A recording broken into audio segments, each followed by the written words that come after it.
Assalamualaikum warahmatullahi wabarakatuh. Saya Tan Oktaviani Putri Cantikan, 2150022. Video kali ini saya akan mereview tugas cybercrime yang kedua. Manajemen risiko cybercrime adalah langkah-langkah yang diambil oleh sebuah organisasi atau individu untuk mengidentifikasi, mengukur, mengelola, dan mengurangi risiko yang terkait dengan serangan cybercrime atau kejahatan cyber. Risiko dan dampak cybercrime. Risiko mengacu pada potensi atau kemungkinan terjadinya serangan dan pelanggaran keamanan tersebut. Dampak mengacau pada konsekuensi negatif akibat kerusakan yang dapat terjadi setelah terjadinya serangan atau kejadian pelanggaran keamanan cyber. Risiko keamanan cyber adalah potensi untuk memungkinkan terjadinya serangan dan pelanggaran keamanan. Risiko ini dapat berasal dari berbagai sumber termasuk ancaman cyber seperti malware, phishing, dan serangan DDoS, serta celah keamanan dalam sistem atau kebijakan yang tidak memadai. Untuk mengurangi risiko keamanan cyber, organisasi harus melakukan identifikasi risiko dan mengambil langkah-langkah pencegahan yang sesuai. Dampak keamanan cyber. Dampak keamanan cyber adalah konsekuensi negatif yang timbul akibat serangan atau pelanggaran keamanan. Dampak ini dapat beragam termasuk kehilangan data. Serangan cyber dapat menyebabkan pencurian atau penghancuran data sensitif ataupun penting. 2. Gangguan operasional. Serangan dapat mengganggu operasi sesuatu organisasi baik dengan mengaktifkan sistem atau merusak instruksi TI. Kerugian keuangan. Keamanan cyber yang tergantung dalam menyebabkan kerugian finansial akibat biaya pemulihan sanksi hukum atau kerugian bisnis. Hilangnya reputasi. Pelanggaran keamanan yang terungkap dapat merusak reputasi organisasi dan kehilangan kepercayaan pelanggaran atau mitra bisnis. Penyalahgunaan identitas. Serangan cyber dapat mengakibatkan pencurian identitas individu yang dapat digunakan untuk aktivitas kriminal. Dan yang keenam, sanksi hukum. Organisasi yang gagal melindungi data pribadi atau rahasia dapat menghadapi sanksi hukum dan denda. Risiko dampak cyber pada individu. Risiko dampak cyber pada individu yaitu ada dua aspek yang saling berkaitan dengan dalam konteks serangan cyber. Risiko mengacu pada potensi atau kemungkinan terjadinya serangan cyber pada individu atau personal, sedangkan dampaknya adalah konsekuensi yang terjadi pada individu tersebut setelah serangan terjadi. Risiko dampak cyber pada perusahaan atau organisasi. Yang pertama, risiko cyber adalah kemungkinan terjadinya serangan atau aktivitas kriminal yang ditunjukkan kepada perusahaan atau organisasi melalui jaringan komputer atau sistem informasi perusahaan atau organisasi. Dampak cyber adalah konsekuensi atau kerugian yang dialami dalam perusahaan atau organisasi setelah terjadinya serangan cyber. Risiko cyber yang ketiga adalah kemungkinan potensi terjadinya serangan atau aktivitas kejahatan cyber yang terjadi yang mengancam keamanan, kestabilan, dan integritas operasi pemerintah atau negara. Dampaknya konsekuensi negatif yang timbul setelah terjadinya serangan cyber atau kegiatan kejahatan cyber terhadap pemerintah atau negara. Dampak cybercrime pada sosial, ekonomi, dan politik. Pada sosial, dampak melibatkan sejumlah masalah yang mempengaruhi masyarakat secara luas. Kejahatan cyber dapat menciptakan ketidaknyamanan dan kekhawatiran di kalangan individu, merusak kepercayaan dalam interaksi online, dan mengubah perilaku online. Dampak negatif yang itu mengakibatkan kerugian finansial yang besar bagi individu, perusahaan, dan bahkan negara. Kerugian ini mencakup biaya pemulihan setelah serangan, hilangnya pendapatan atau gangguan operasional, biaya hukum, serta dampak jangka panjang pada reputasi dan nilai perusahaan. Dampak politik itu memiliki dimensi yang luas dan signifikan. Dalam konteks global dan nasional, kejahatan cyber dapat digunakan sebagai alat untuk mencampuri proses politik termasuk pemilihan umum dan penyebaran propaganda, manipulasi opini publik, atau bahkan mencapai meretas sistem pemilihan. Langkah-langkah dalam manajemen risiko terhadap cyber itu ada 9. Pertama, identifikasi risiko, penilaian risiko, pengembangan kebijakan dan prosedur, potensi pencegahan, deteksi dan tanggapan cepat, pengurangan risiko, pemulihan, evaluasi dan perbaikan, serta kemitraan dan kolaborasi.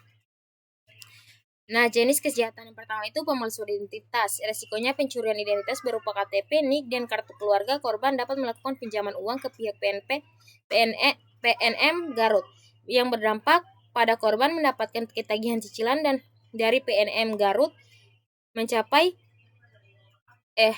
Pn Garut yang merugikan 407 warga Desa Sukabakti, Kecamatan Tarogang, Kuidul, Garut. Berita selengkapnya bisa dilihat di link berikut. Kedua, jenis kejahatan phishing yang resikonya itu pencurian data saat mengklik kiriman pesan singkat undangan APK.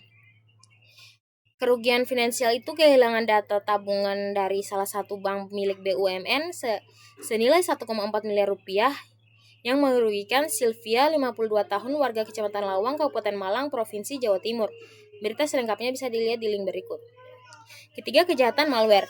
Risiko serangan malware pengasus pada November 2019 yang meretas WhatsApp dan menargetkan 1.400 orang melalui fitur video call WhatsApp yang berdampak pada semua pengasus memiliki inisial data ekstraksi, pemantauan pasif, mengumpulkan data korban secara aktif, dan menahan komunikasi yang dikirim dan diterima dari perangkat korban. Pihak yang dirugikan itu para pengguna WhatsApp, diantaranya yaitu diplomat, pembangkang politik, wartawan, dan pejabat senior pemerintah. Kejahatan ransomware yang keempat, mengenkripsi data penting, backup, dan sistem yang bertujuan mengganggu jalan perusahaan BSI dan mengunci akses korban untuk kemudian meminta tebusan. Dampak kerugiannya itu membuat operasional suatu perusahaan BSI dan mengunci akses korban untuk kemudian meminta tebusan. Pihak yang dirugikan itu Bank Syariah Indonesia, BSI, dan para nasabah BSI. Bertanya bisa dilihat di sini. Kelima, kejahatan peretasan hacking. Risiko peretasan hacking mengakses akun surat elektronik Duta Besar Amerika Serikat sehingga berpotensi disalahgunakan untuk kepentingan pihak Cina yang berdampak setidaknya ada ratusan ribu data surat elektronik pemerintahan Amerika Serikat yang bocor ke pihak Cina. Pihak yang dirugikan itu Amerika Serikat. Berita selanjutnya bisa dilihat di link berikut. 6. Kejahatan DDoS.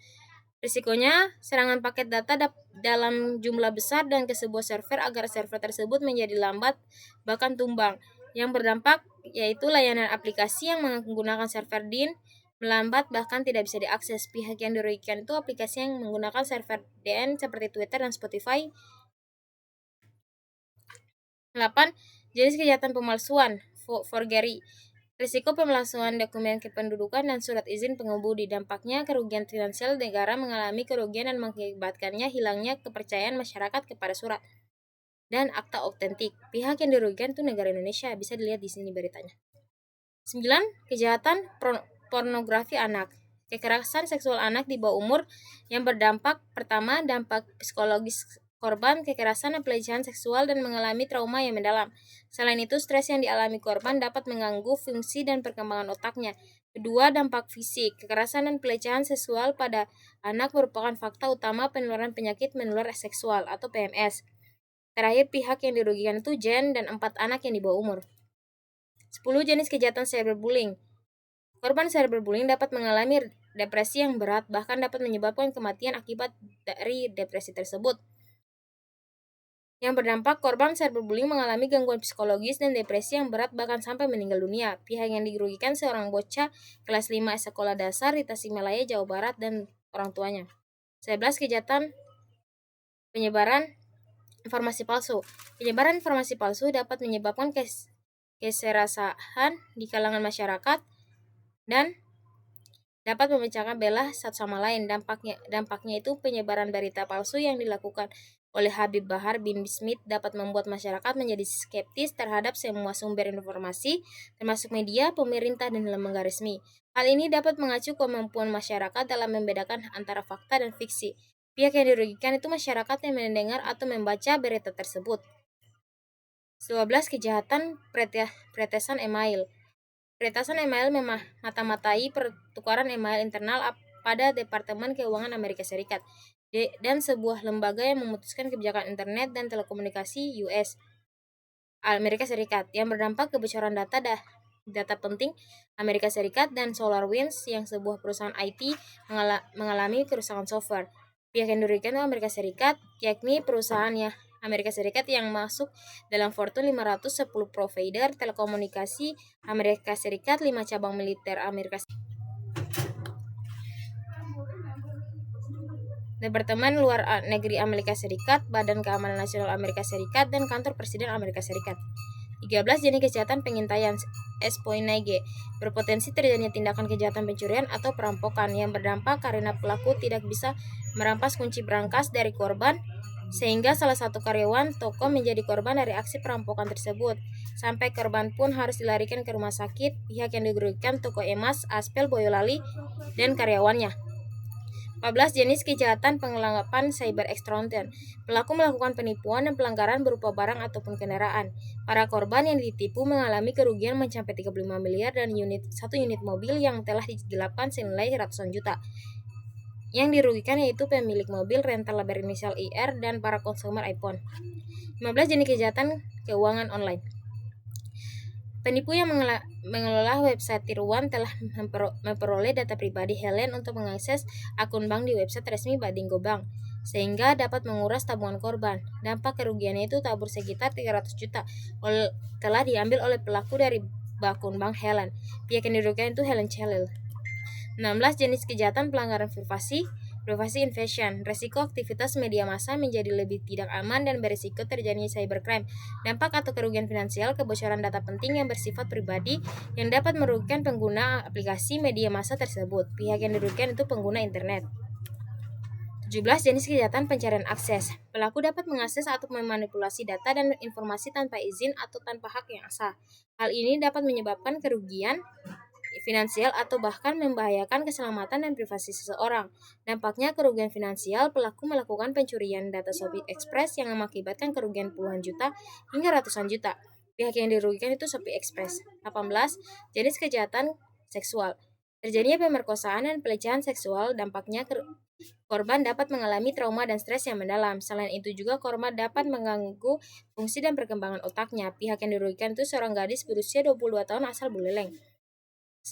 Pemerasan online yang ke-19, ancaman penyebaran foto dan video bugil korban untuk dijadikan senjata pemerasan yang berdampak kerugian yang dialami korban mencapai ratusan juta rupiah. Pihak yang dirugikan itu korban dari aksi pemerasan tersebut. Selengkapnya ada di link berikut. Terakhir, jenis kejahatan sumber daya komputer menjadi tempat sarana penyebaran informasi yang memiliki unsur radikalisme yang berdampak. Ada 600 situs atau akun media sosial yang digunakan untuk melakukan penyebaran informasi radikalisme. Pihak yang dirugikan itu pengguna akun media sosial, bisa dilihat di sini link. Mungkin itu saja. Wabillahi taufiq wal hidayah. Wassalamualaikum warahmatullahi wabarakatuh.